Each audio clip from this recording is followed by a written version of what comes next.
Part 1, The Auction of Broken Hearts. The night everything changed. The crystal chandeliers of Manhattan's grand auction house sparkled like frozen tears against the midnight black ceiling.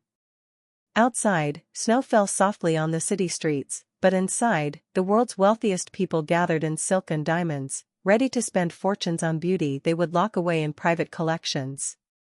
Among them sat Damian Cross, a man whose name appeared on Forbes lists and whose face graced business magazines. At 35, he had built an empire from nothing, but tonight, he looked bored, checking his watch every few minutes as if he had somewhere more important to be. His assistant, Marcus, leaned close and whispered, "Sir, we can leave after the next item. I know you have the Tokyo call at midnight." Damian nodded, barely listening. He had only come because his company was sponsoring the event. Charity auctions were good for his image, nothing more. He didn't care about art. He never had time for such things. Beauty, emotion, connection, these were luxuries he had traded away long ago for conference rooms and stock portfolios. The portrait that stopped time. The auctioneer, a thin man with silver hair and an accent that suggested old European money, stepped forward with unusual excitement in his voice. "Ladies and gentlemen, our final piece tonight is truly extraordinary.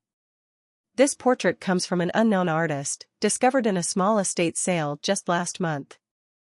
The technique is masterful, the emotion raw and honest.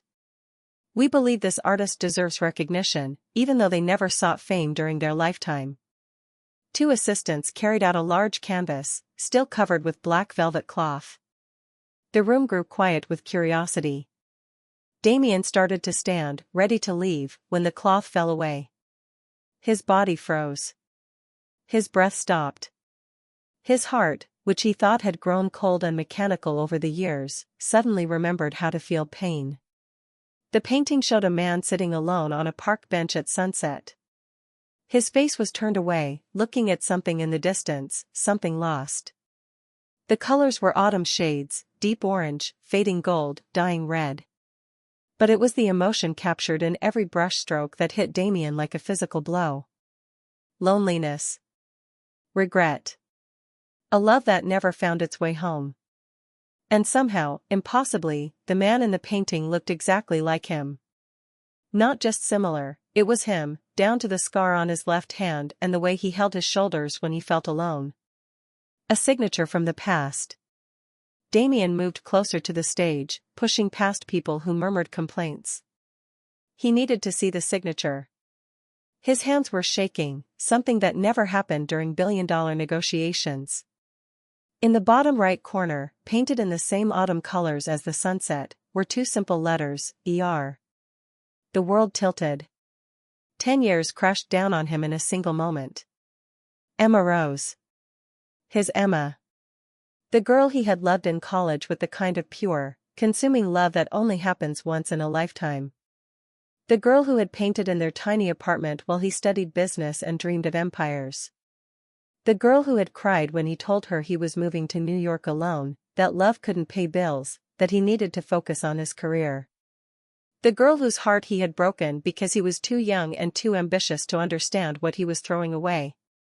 "The bidding starts at $50,000, the auctioneer announced. Damian's hand shot up immediately. $500,000, he said, his voice cutting through the room like a blade. Gasps echoed around him. The auctioneer's eyes widened. "Sir, the bidding just started, $1 million, Damian interrupted. He didn't care. He would pay anything. 1 million, going once.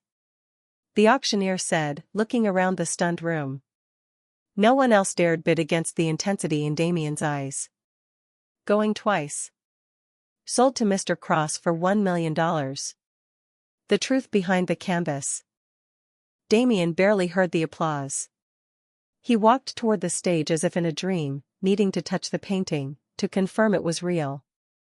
Up close, he could see Emma's technique, the way she layered colors, the gentle curves of her brushstrokes, the signature style he remembered from watching her paint on Sunday mornings while coffee grew cold on the windowsill. "Excuse me," a voice said behind him, young and female and trembling with emotion.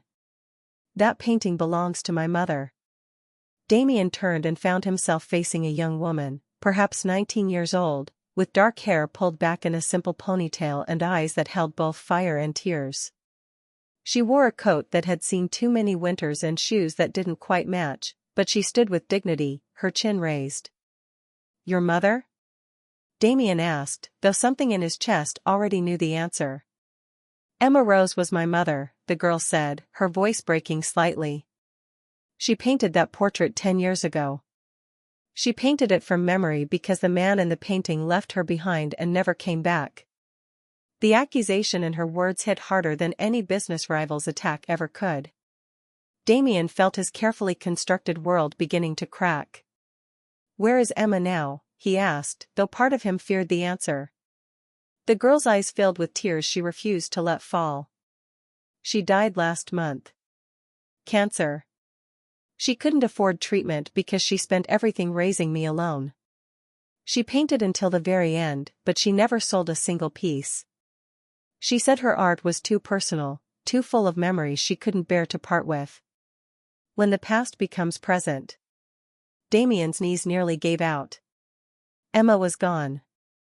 The woman he had loved, the woman he had abandoned, the woman who had apparently spent 10 years painting her heartbreak, she was gone, and he would never have a chance to apologize, to explain, to tell her that not a day had passed when he didn't think of her. "I didn't know," he whispered. "I didn't know she was sick. I didn't know she needed help. I didn't know about."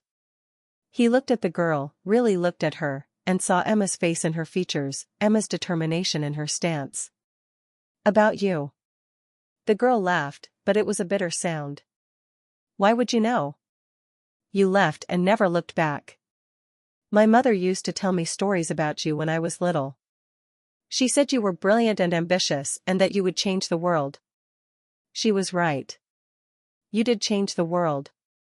You just didn't include us in it." She pulled a worn envelope from her coat pocket. "My name is Sophia. Sophia Rose. No last name from a father because my mother never told me who he was. She said he had important things to do and couldn't be bothered with complications like a pregnant girlfriend." The words landed like bullets. Damien's mind raced back 10 years, to the night before he left for New York, to Emma's tears and her desperate plea for him to stay just one more week. She had looked sick that morning, pale and tired, but he had been too focused on his flight, his new job, his future that suddenly seemed to have no room for a struggling artist girlfriend. He had kissed her goodbye and promised to call. He never did. He told himself it was cleaner that way, kinder to make a complete break. Now he understood he hadn't been kind. He had been a coward. Secrets revealed in front of strangers. "Sophia," Damien said, testing her name on his tongue, wondering if she was his daughter, if Emma had carried that secret alone for 19 years. "I need to know." "You need to know nothing," Sophia cut him off. "You bought the painting. That's what you wanted, right? To own a piece of my mother's heart? Well, congratulations.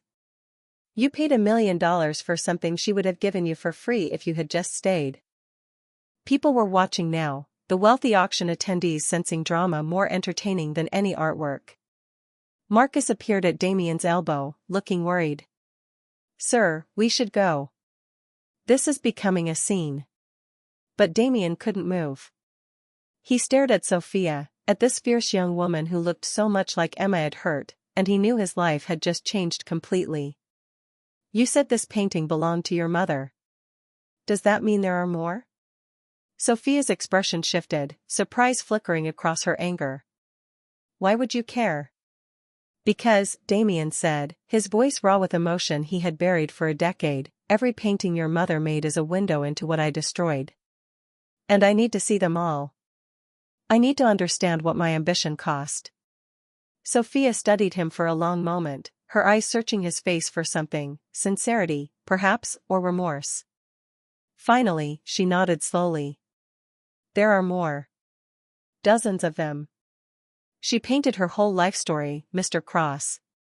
She painted her love, her heartbreak, her struggle to raise me alone. She painted the man who left her and the daughter he never knew. And yes, she painted you over and over again, because apparently even brilliant, successful men can haunt the women they abandon. The invitation that changed everything. I want to see them, Damien said immediately. All of them. Please. Sophia's laugh was sharp. You think you can just walk into our life now? You think money fixes everything? That painting cost you $1 million, but it cost my mother everything. Her health, her dreams, her happiness, she poured it all onto canvas because painting was the only way she could cope with losing you. I know money doesn't fix this, Damien said quietly.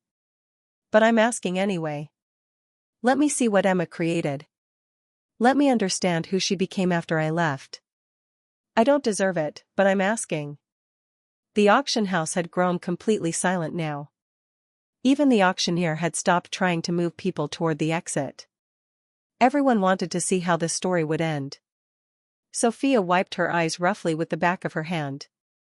Tomorrow, she said finally. I live in Brooklyn. The address where my mother struggled and painted and died. She pulled out a pen and wrote on the back of the envelope she was holding, then shoved it into Damien's hand. Come see what your success cost us. Come see the masterpieces no one ever wanted to buy because they were too honest, too painful, too real. Come see what love looks like when it's left behind to starve. She turned and walked away, her footsteps echoing in the marble hall. Damien watched her go, clutching the envelope like a lifeline. Around him, people began whispering, phones came out to capture the scandal, and Marcus looked like he wanted to sink into the floor. But Damien didn't care. He looked down at the portrait he had just bought, at his own painted face turned away from happiness, and he understood that Emma Rose had captured the truth 10 years ago. He had been walking away from the best thing in his life, and he hadn't even known it until now. The long night of regret. That night, Damien couldn't sleep. He sat in his penthouse apartment, surrounded by expensive furniture and floor-to-ceiling windows overlooking the city he had conquered, and felt more alone than he ever had in his life. The portrait sat on his wall now, Emma's brushstrokes illuminated by soft gallery lighting. He had called the best art conservator in the city to ensure it was properly cared for. Money could do that much, at least.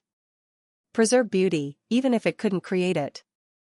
He pulled up his laptop and did something he had forbidden himself from doing for 10 years, he searched for Emma Rose. The results were sparse.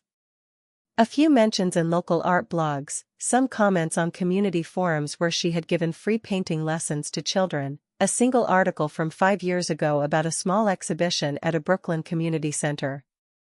No fame, no recognition, no success. Just a quiet life lived in the shadows, painting alone. Then he found her obituary. It was short, written with simple words that somehow made it more devastating. Emma Rose, 35, passed away peacefully on October 15. She is survived by her daughter, Sophia Rose, 19.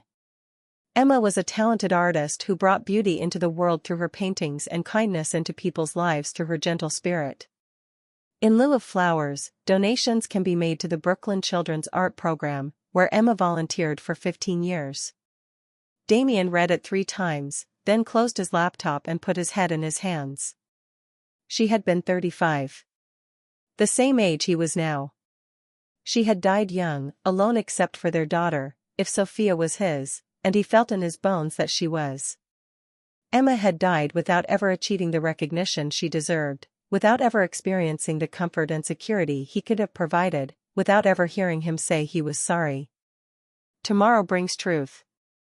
As dawn broke over New York City, painting the sky in the same autumn colors Emma had used in her portrait, Damien made himself a promise. He would go to Brooklyn. He would see Emma's paintings. He would face the truth of what he had done. And somehow, if Sophia would let him, he would try to make things right. Not because money could fix broken hearts or rewrite the past, but because he owed it to Emma's memory to try. He owed it to the girl he had loved and abandoned. He owed it to the daughter he might have. And mostly, he owed it to himself to stop running from the one mistake that had defined his entire life. Tomorrow, the past would finally catch up with Damien Cross. And this time, he wouldn't walk away. Part 2, Secrets in Canvas and Blood. The journey to Brooklyn. The morning sun felt too bright, too cheerful for what Damien was about to face. He stood outside his building, dressed simply in jeans and a sweater instead of his usual tailored suits. Marcus had tried to insist on accompanying him, but Damien refused. This was something he needed to do alone. The address Sophia had given him led to a part of Brooklyn he had never visited, the kind of neighborhood where buildings wore their age without apology and people knew their neighbors' names. He took the subway, ignoring the startled looks from people who recognized him. The billionaire who usually traveled by private car was riding public transportation like everyone else. It felt strange and humbling, pressed between a mother with 2 tired children and a man reading a worn paperback. This was Emma's world. This was the life she had lived while he was flying first class and staying in 5-star hotels. The distance between them hadn't just been emotional, it had been a whole universe of experience. The apartment of broken dreams. Sophia's building was old but clean, with flower boxes in some windows despite the November cold. Damien climbed 3 flights of stairs, his heart pounding harder with each step. When he reached apartment 3C, he stood for a moment before knocking, trying to prepare himself for whatever he was about to see. The door opened immediately, as if Sophia had been waiting. She looked tired, like she hadn't slept either. "You actually came," she said, surprise evident in her voice. "I thought you might send a check and a lawyer instead." "I came," Damien replied simply. "I need to see." Sophia stepped back, letting him enter. The apartment was small, barely larger than his penthouse closet, but the moment he walked in, he felt Emma's presence so strongly it nearly knocked him over. Every wall was covered with paintings, dozens of them, maybe hundreds, layered and overlapping, creating a gallery of heartbreak and hope that took his breath away. A museum of memory. There were landscapes of Seattle, where they had met in college, the Space Needle at sunset, Pike Place Market in rain, the campus where they had fallen in love. There were portraits too, but not just of him. Emma had painted Sophia as a baby, as a toddler, as a young girl growing up. Each painting captured a moment of joy or struggle, a mother's love documented in brushstrokes and color. And yes, there were paintings of him. More than he could count. Damien at 25, laughing at something she had said. Damien serious, focused on his studies. Damien sleeping peacefully on a Sunday morning. Damien walking away, his back turned, disappearing into fog. "She never stopped painting you," Sophia said quietly from behind him. "Even after you left, even when she was sick and could barely hold a brush, she painted memories of you. I used to get angry about it when I was younger.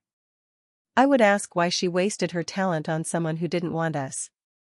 She would just smile and say that love doesn't stop just because someone leaves. It just changes shape." Damien moved from painting to painting, touching frames gently, seeing Emma's progression as an artist. She had been good in college, but this was mastery. She had developed a style that was uniquely hers, capturing emotion with an honesty that made expensive gallery art look shallow by comparison. "These should be in museums," he said hoarsely. She was brilliant. Why didn't she ever try to sell them? The truth about poverty and pride. Sophia laughed bitterly.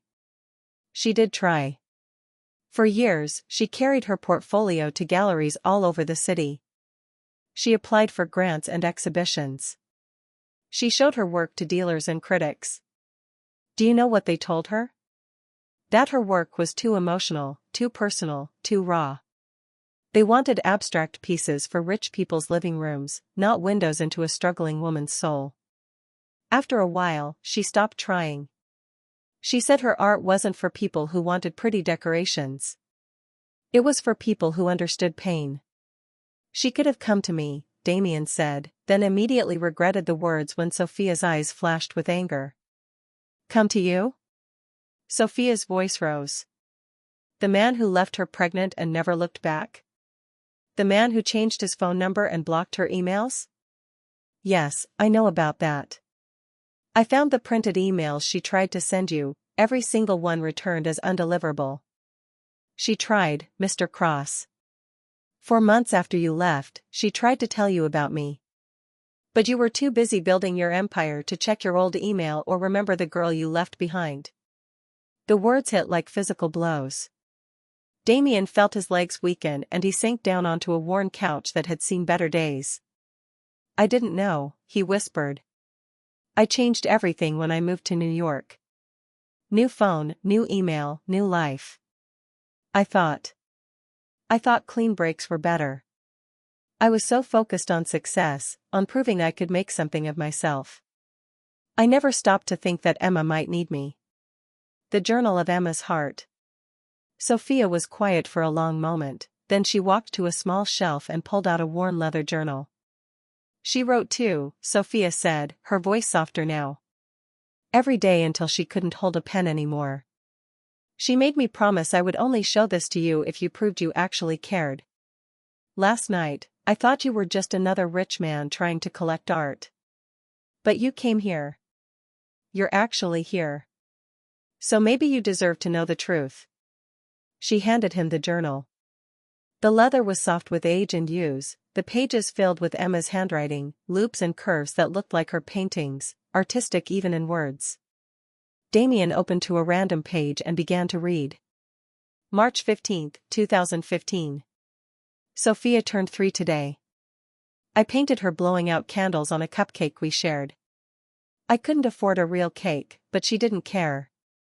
She's so much like him, determined, intense, beautiful. I wonder if Damien ever thinks about me. I wonder if he achieved all his dreams. I hope he did. Someone should be happy. Damien's vision blurred. He flipped through more pages, each entry a dagger to his heart. Emma writing about struggling to pay rent. Emma writing about choosing between groceries and art supplies. Emma writing about being diagnosed with cancer and deciding not to treat it because the money needed to go toward Sophia's education. Emma writing about him on every single page, even years later, still loving him, still hoping he was happy somewhere in the world he had chosen over her. The DNA of truth. I need to know, Damien said, looking up at Sophia with tears streaming down his face. Are you my daughter? Sophia's expression crumpled slightly. Does it matter? Would it change anything if I was? Everything, Damien said urgently.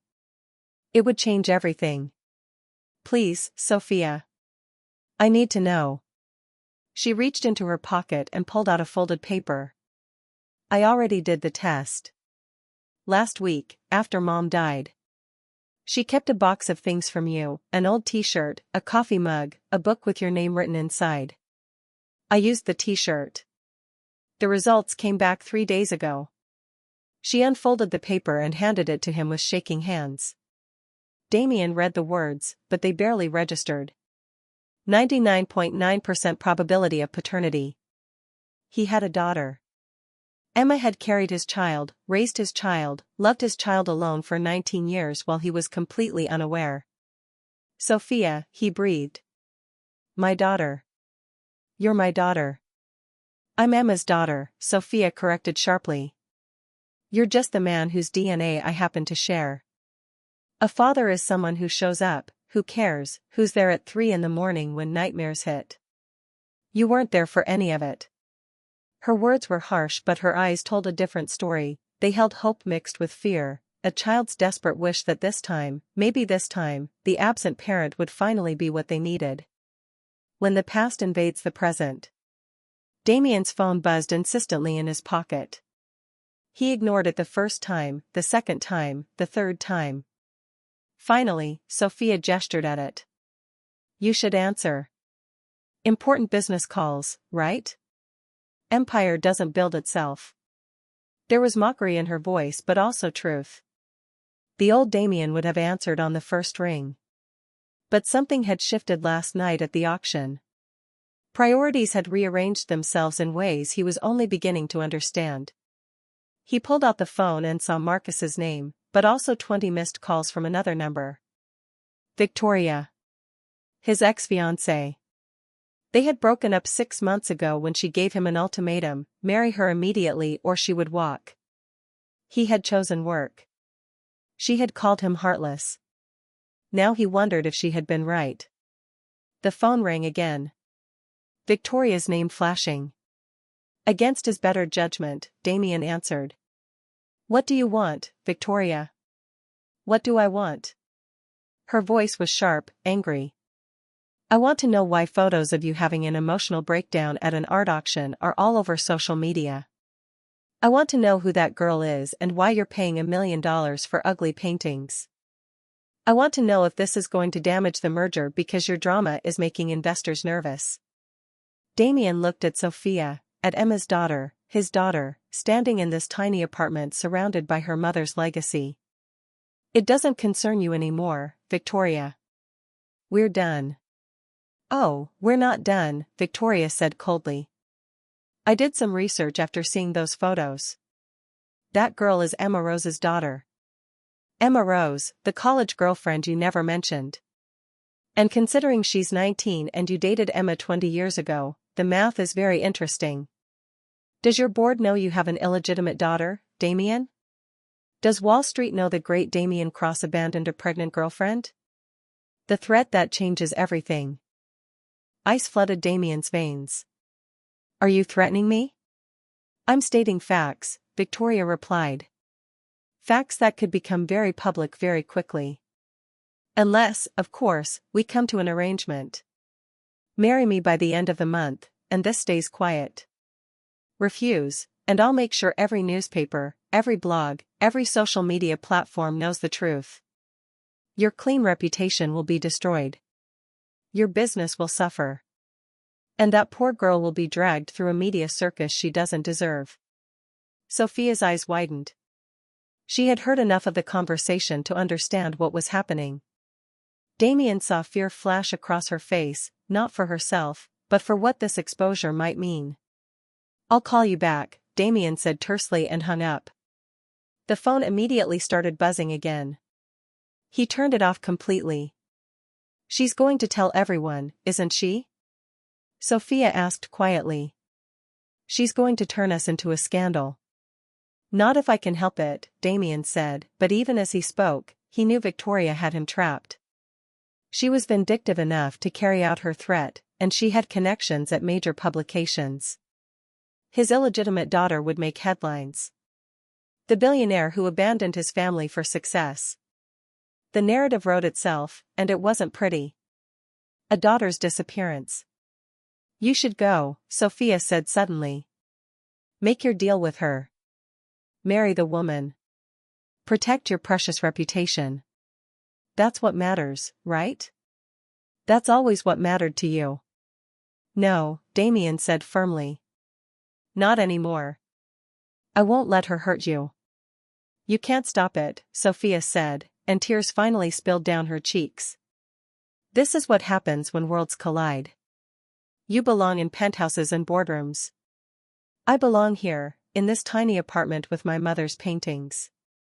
We were never supposed to meet. You should have just stayed away." She moved toward the door, opening it. "Please leave. I need time to think." "Sophia, please." Her voice broke on the word. "I've lost my mother. I've discovered my father is a stranger who doesn't actually want the complication I represent. I've learned that even meeting you comes with a price I can't afford. Just, please go."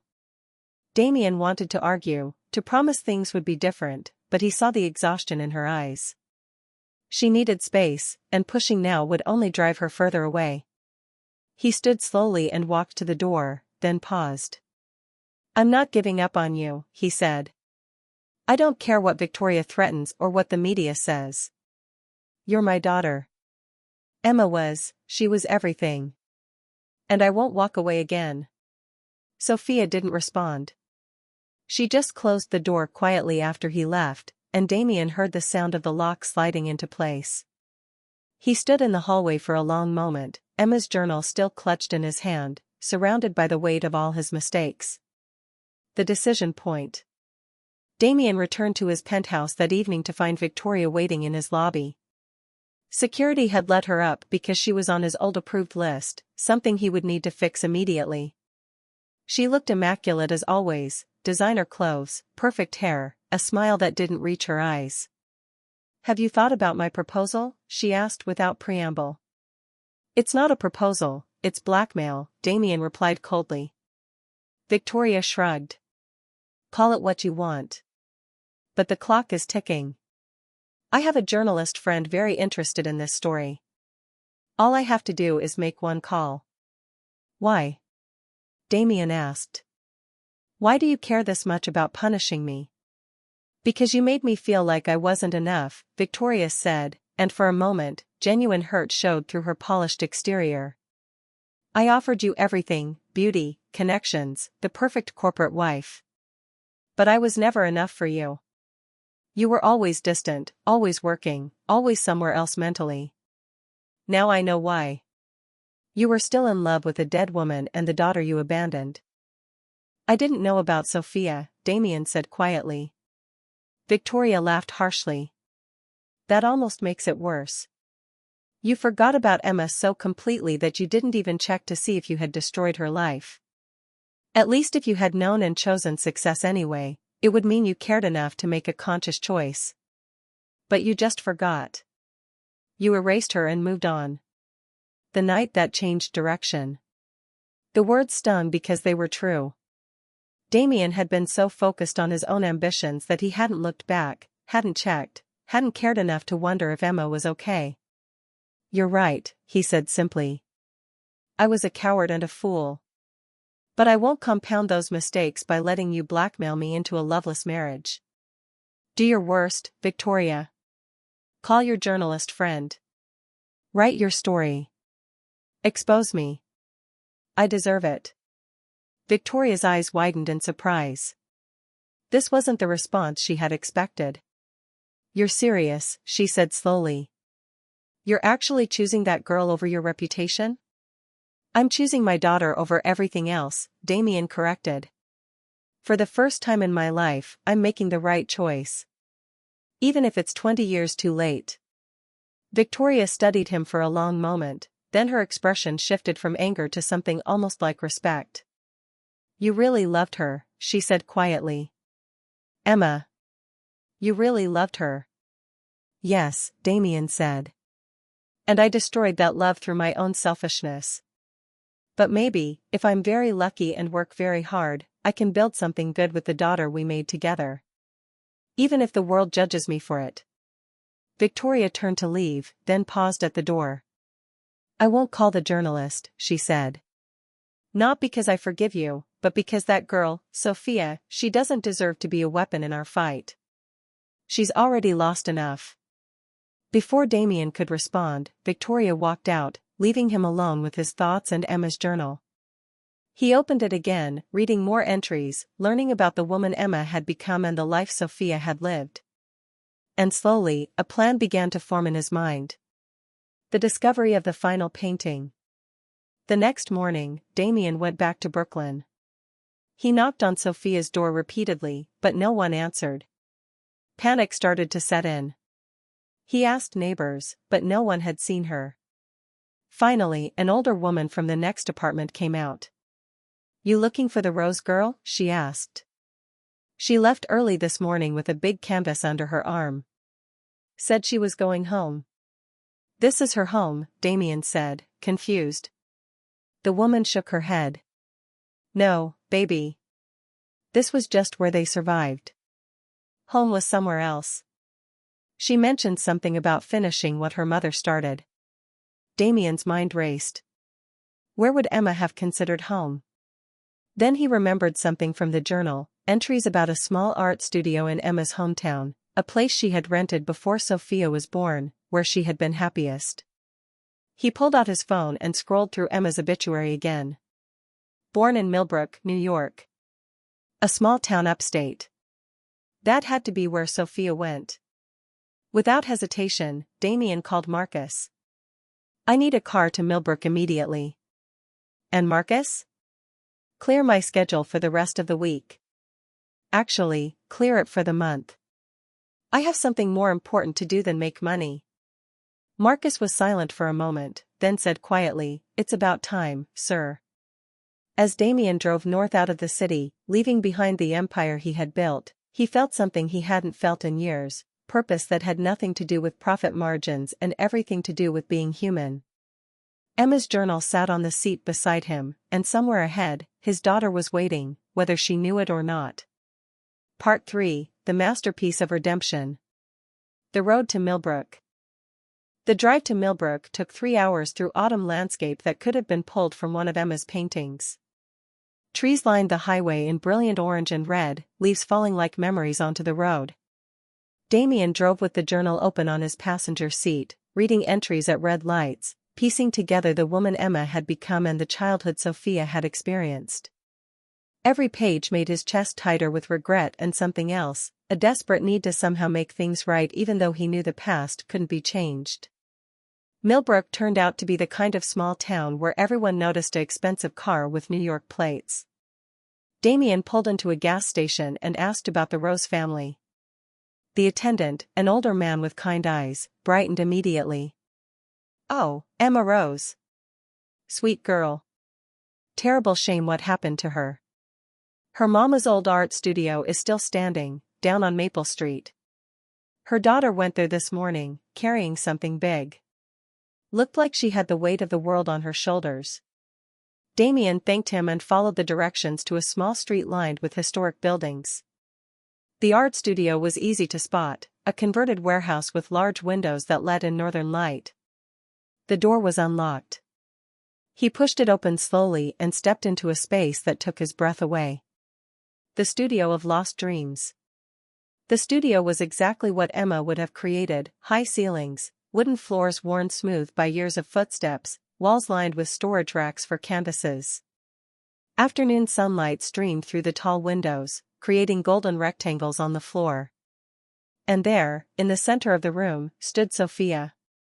She was painting on a large canvas mounted on an old easel, so focused she didn't hear him enter. She wore an old shirt covered in paint stains, probably one of Emma's, and her hair was pulled back in a messy bun. Paint streaked her hands and forearms. She looked so much like Emma in that moment that Damien's throat closed with emotion.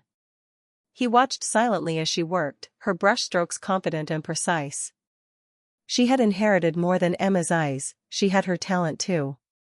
The painting she was working on showed a sunset scene, but it was clearly unfinished. Half of it was sketched in charcoal, the other half brilliant with color. It looked like a work interrupted, waiting years to be completed. "It's her last painting," Sophia said without turning around, somehow sensing his presence. "She started it the week before she died. She was too weak to finish it, but she made me promise I would come here and complete it someday.